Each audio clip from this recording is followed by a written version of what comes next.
countries have varying degrees of integration between them. WTO are trade agreements in and of themselves on the world basis, and again, most countries in the world are part of WTO, is a form of integration.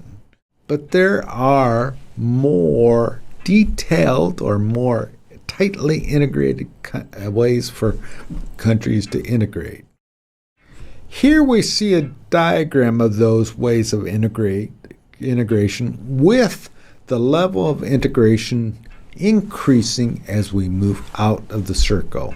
We have free trade in the middle, then we move up custom unions, common market, European Union, and then finally political union.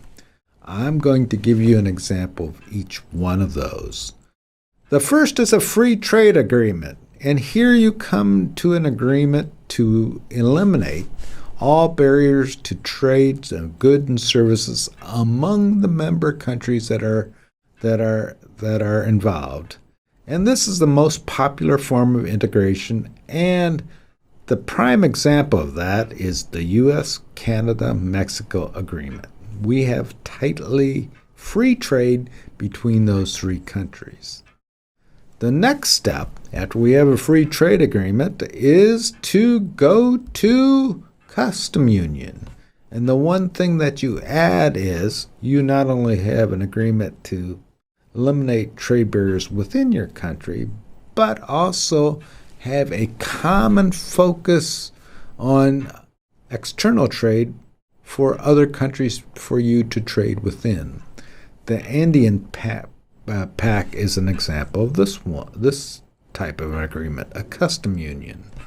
All right, now we're going to move up to the next level of integration, and that is a common market. And here we have no barriers to trade between the member countries, a common external trade policy, and free movement of the factors of production.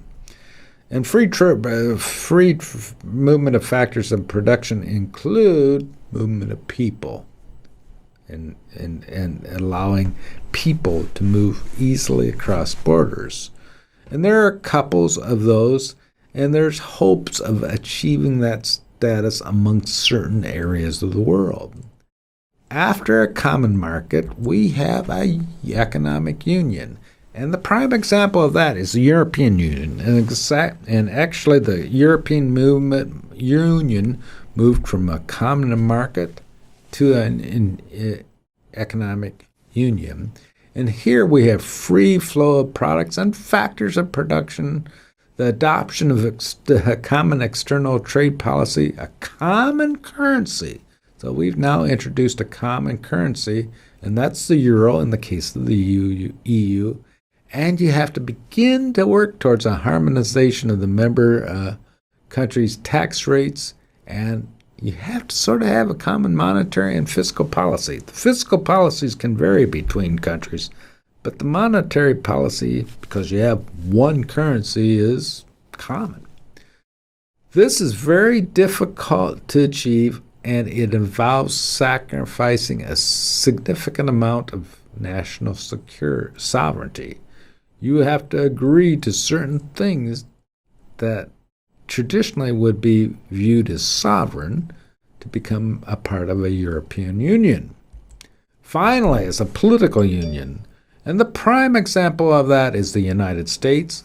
And the states, remember going back, when the states came together and adopted the Constitution, they could have been separate countries, but they agreed to come together and be states in one common political union. And there are no restrictions of movement of goods between states within the United States. All that will have an impact on trade within those units and across those units of regional integration.